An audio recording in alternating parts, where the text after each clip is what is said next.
And welcome back to Home Track Heroes here on this gorgeous Saturday afternoon in Monroe. Steve Mortland here again alongside with Tom Glithero. I want to remind you that this segment is brought to you by the Monroe Grocery Outlet, the official grocer of Evergreen Speedway, where you'll find name brand groceries and farm fresh organic products for 40 to 70% less than conventional grocery stores. Here we go, 25 laps coming up for the return of the Northwest Vintage Modifieds.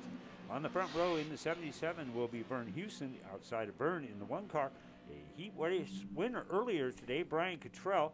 The 88 of Robert Rux, the 24 of George Chambers. We'll have an in-car camera on the 7 of Mike Clother, who and also owner of Snickers the dog. Gotta love that. outside of Mike, in the 18 is Dominic Hunter. Yeah, Snickers make me hungry. How about that? Next row back in the 5 car will be Steve Lindquist. Outside of Steve in the 2 car, it'll be Rick Villiard. And bringing up the field in the 22 car, our fast qualifier for the day and heat race winner, it'll be Steve Woods. And one of the coolest cars to hit our racetrack at all. Exactly. It is that 22 of Steve Woods. And a should former just be coming into view about right now. There it is. Look at that thing. Isn't that so awesome? It's the creativity in these cars. And we've talked about this when we've had these guys on. These cars are serious race cars. They are a lot of old Northwest Tour chassis that have gone on and been repurposed. And the attention to detail that they put in these things is a blast. All right, let's go. 25 laps coming up, and we are underway with the Northwest Vintage Modifieds. It's Vern Houston down in the terminal. We got a car going around. Oh, no! That was George Chambers getting all upset. And the 7 car of Mike Clother, who's been doing this for a long time. There it is, right in car with Mike right now. Look at that sun. As he comes off of turn 4 down the front straightaway. Please be patient, student driver. Oh, we see what happened. He was going to run over that yellow car in front, jumped out of line, and turned it around. Incredible shot from inside the car. Yeah. I love that sticker. That is so awesome. He needs to get Snickers' picture in there as well. I'm seeing a trend here. We're going to be picking on Mike all race long about Snickers the dog. That's just the best.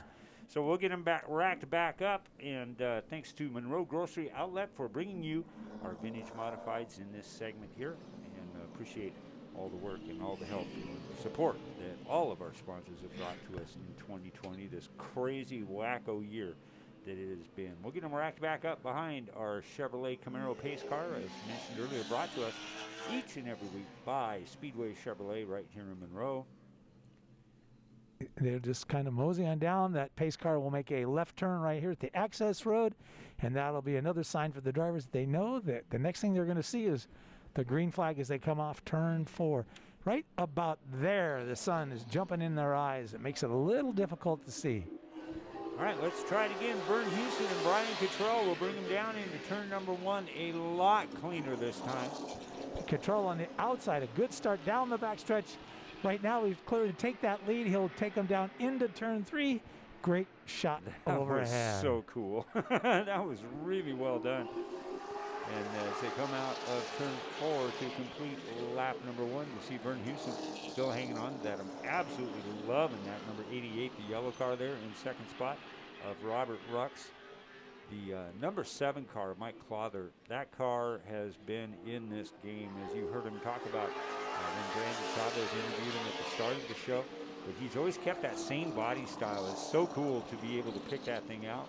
And these things are just a lot of fun. You can see Steve Woods, who had a mammoth couple of seasons in our Northwest Motorsports Street Stock division. In the years past, won a ton of races on the 380. You can pretty much bet he's going to carve his way through the field in that Chevrolet that he is. Very patiently using that outside groove if he comes off turn 2. He's going to just get a bunch of them here in a minute. There's a good 4-car battle going on, but I'm going to guess you give him a couple of laps, he's going to be in that number 2-3 spot because that cat gets it done. You know, I might be little stepping out of my comfort zone here, but I think that number 1 car of Brian Cottrell is a car that was driven by Crazy Wally Warner. Yeah. It looks, that body style is exactly like one that was put together for him many years ago ago to run in the old early modified class in the Western Washington Racing Association, where he dominated with that thing. But I'll check for sure, but boy, that thing just looks so familiar. And Brian Cottrell doing a great job early on in this one as he was leading over Mike Clother and Steve Woods, who's climbed up into third. And Cottrell, we've seen him in, I think, yeah. a figure eight car. We saw him in a pro late model. Yes. Now we're seeing him in a vintage modified. I mean, if we have bicycles, he'll be in that too. Yeah, he is the definition of a racer, Steve Woods is. He races clean, races hard, all of his stuff. I mean, you can tell he just puts so much pride into what he puts out on the racetrack. He comes out of turn number 2 like a bandit. Boy, he just took that thing away from Clother as they come out side by side in turn 4. And we have got lap 8 in the books. We're working on lap number 9. Yeah. So, this is a 25-lap main event. A nice, good sprint for them. So it's 25 laps. They're just going to have to run as hard as they can for the entire thing. So you can see the sun reflecting off that racetrack. They come in the shadow of the grandstands down the front straightaway. And right now, Woods is putting a lot of heat on Brian Cottrell. Sure if Brian has a mirror in that car, he looks back and all he sees are 2 big eyes staring at him. Yep, and he is trying to figure out a way. Cottrell's going to tighten that turn up. Did a nice job keeping Woods behind him, but it may be just a temporary thing as Woods is going to come off on the outside, get a good run. It looks like off of turn number 2. Didn't go up as high as I thought he was going to go on that one, but there's still plenty of race left. Like Tom mentioned, 25 laps make up the distance for our Northwest Vintage Modifieds. And there he goes, a beautiful run off of turn number 4. And boy, he just rocketed it out front. Good shot, too, that number 2 car of Rick Villiard, as he is working the outside of Clother in that blue number 7 for the good battle for the 3rd spot. So it's Steve Woods, Brian Cottrell, Mike Clother, your top 3 with Rick Villiard and George Chambers making up the top 5 for vintage modifieds here. See, those first 4 cars, man, they're going at it. Clother back there in the 4 spots trying everything. He's been on the inside. He's been on the outside trying to get there. He just skipped off the racetrack. When it came back on, he just kind of moved Villiard out of his way and got another spot. Yeah, the 2 car is going to think, well, maybe I might want to kind of think about this for a second. Let Clother get settled in, but Mike Clother, just such a good guy and is so behind this division and has been for many years. He's another cat that ran with these guys, John Mustard, for a lot of years too. That is it's such passion about it. And we're missing Ken Kalschmidt tonight, Vince Conwell. We are. I heard that Vince had some motor issues and missed the show today, but when you get 2-3 more of those guys out there, that'll be a pretty darn good race. Because right now Woods is out front, but he's not exactly driving away from him. We'll have 10 laps to go when Steve Woods brings the number 22 around. You can see him just going into turn number 3 right now with Brian Cottrell about 12 to 15 car lengths behind him. Mike Clother still hanging in there. The little pesky number 7 car just is all over the back end of the one of Cottrell. Cottrell doing a great job. Really is. He started up there in that front row, in that outside front row, and he has not faded to the back. The guys that were a little quicker, were qualified a little quicker, were behind him. And Cottrell was doing a great job of holding them off. Let's get back inside the number 7 car of Mike Clother. I'm going to guess that little white thing that you see right there, that's probably his drink bottle holder, for his refreshments if he wants. And I got to tell you something, you don't ever want to drink out of a driver's drink bottle. That stuff's good, they forget to clean it out after the race. So it's got Gatorade in it, and it's been in there for a couple of weeks and everything else. And then one of the pit guys fills it again next week. And so never, ever, ever.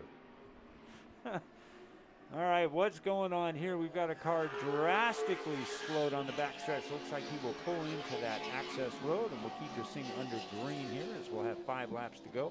Next time, caution is out. He didn't quite, I don't know why he thought he was going to make it in, but he didn't, as he is right there just in the bottom of turn number 3, and that is the number 2 car of Rick Billiard. So we'll bring it out stairs for a second as we're keeping an eye on the 22. Our number 1 qualifier earlier this afternoon, Steve Woods, also won a heat race earlier on. So he won the first time we had these guys out. So Steve Woods returning back to Evergreen Speedway with a really dominating show this afternoon here, as we'll get them racked back up, and we'll have 5 to go when they come across the line. Yeah, You know, you didn't make any comment. I got my hair cut this week. I want to make you feel bad. I was going to wait until Sunday and call you. I went down to Stephanie's hair salon and Speed Emporium and got a little trimmed off, so I wanted to look good for TV, you know. You should. Yeah. So the pressure's on now. I'm going to have to adopt that philosophy as well. I can see that right now. Good thing that we're doing it how we do it. All right. Hey, nice shot of the pace car there. Look at that DeYoung Inc. graphic job on that. There were some bugs on that front windshield, though. Yeah. Get that thing cleaned up. Yeah, it's because it goes so fast. All right, here we go. Back underway on lap number 20 with Steve Woods in the 22 car. Brian Cottrell having a strong outing this afternoon in his number 1, and Mike Clother running a very impressive third spot. He's just been hanging tough in there. Got George Chambers all over the back end of him. George in the number 24 car. Dominic Hunter still in this thing in the 18. Robert Rux in the 88 is at the back end of this pack. And looks like we've lost Steve Lindquist and Vern Houston. And we know that Rick Villiard has gone off the course.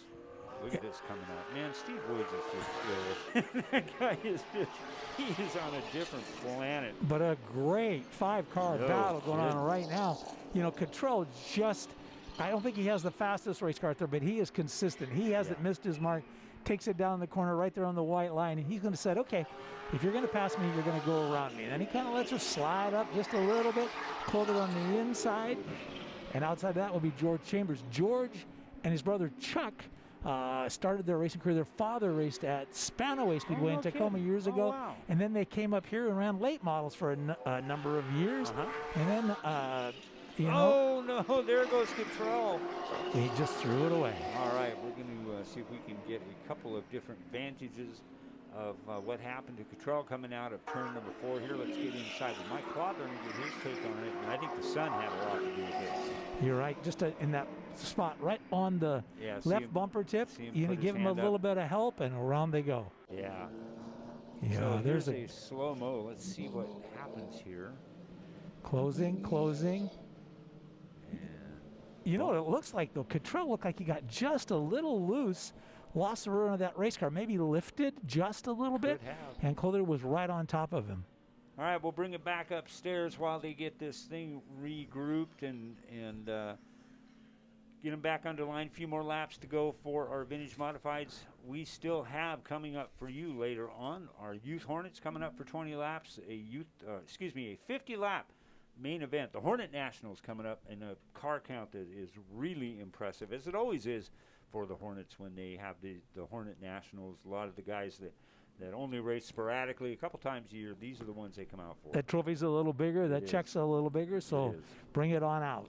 All right, we thank Interstate Batteries for bringing you the Hornet division, and we also have a Outlaw Figure 8 race coming up for you guys. So 2 laps to go. This will be a green-white checkered. And Steve Woods will start it off, followed by George Chambers and Mike Clother in that 3rd spot. Robert Rux has moved up to 4th. Dominic Hunter is still in this one. We got Cottrell, of course, down a lap now because he spun. And then we have Villiard, who is down 5 laps, and Lindquist and Houston, who both retired to the pits early. And I'm sad to see Steve Lindquist not be able to make this, because he's just one of the good guys, too, from back in the old WWRA days. And we are back underway. John Peterson gives him the green. And as it has been since he took over the lead, it is all Steve Woods as he takes it out of turn number 4, followed by George Chambers, who's had an impressive second half of this race, I got to tell you, as he took a look up on the outside. But boy, that car gets really wide. White flag out, 1 more to go, 3/8 of a mile. And it will be another trophy in the case for Steve Woods as they are halfway down the backstretch. George Chambers looks like he will have an impressive second place run. And Mike Clother, who has really worked hard all race long, will come up and they will go down to the Angel of the Winds podium and visit with Kyler Hope for interviews, and you can find out what these guys are like. Let's take it down to Kyler. With 3rd place Mike Clother here, and a lot of carnage happened towards the end of that race. Walk me through it. You saw, you're carrying one of our onboards, so we got a pretty good look at it. I hope that's really exciting for the fans that are sitting at home watching this thing on a Sunday night, because that was exciting for me. We got a little action on the very first turn. Somebody went in as fast as they thought everybody in front of them should have been going, and we got spun around there. That was kind of fun. And the one car just was a little bit loose, and I couldn't get my foot on the brake fast enough and tapped him and spun him out. I feel bad about that. I guess he didn't take kindly to it, and I wouldn't have either. That's actually Brian's first night racing with us tonight. He just bought that car. So, sorry, Brian. I got to shout Brandy and I'm sorry, photographer. Jeff Harris. Pointing at people. Who else do you need to thank for the car tonight? Well, my wife, of course, sitting at home watching. My good friend Kevin Wrinkle and his son Scotty, who do a lot of work on the car. They actually turned me on to something to help me go a lot faster tonight that I've been here. So it's exciting to be back in the top 3 again. Mike Clother, very excited to be back on the podium. Down here at second place, George Chambers, and walk towards the end of that race. Walk me through what you saw. A little bit of contact, car spinning in front of you, and you ended up in second place. Stuff was getting crazy, so I just kind of bided my time. I was getting to the point where I could roll the outside, so I made it work to my advantage. Who do you need to thank for getting second place tonight? I gotta thank Cope Brothers Racing Engines, Fox Island Grocery and Bar, and my wife and my kids, and all my friends out there that helped me do this. Sure, there's a big smile underneath that face mask. George Chambers gets second tonight. Down here in Angel of the Winds, Victory Lane with Steve Woods, 2 for 2 on the year here. Walk me through how good you are at this track, and you got that 22 car pretty dialed in. Yeah, I got a lot of laps on this track in different classes, but car was dialed in tonight, and we were able to get to the front pretty early, and there was a little chaos behind me, I think, but.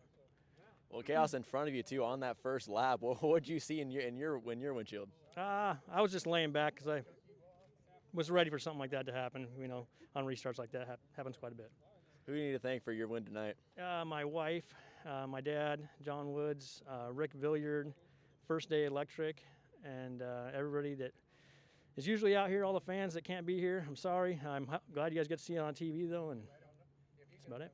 Steve Woods goes 2 for 2 on the year.